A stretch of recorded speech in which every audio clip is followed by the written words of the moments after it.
All right, everybody, I need to make this quick. I was going to show you what I'm doing to brumate my snakes this year. They are all safe and sound, snug as a bug in my new wine refrigerator.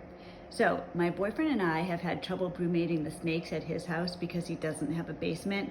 This year, we opted with lots of advice and lots of research to invest in this wine refrigerator. So I just put the snakes in yesterday. It's a little bit late, but that's okay. We'll just be behind everybody else when it comes time to breed them.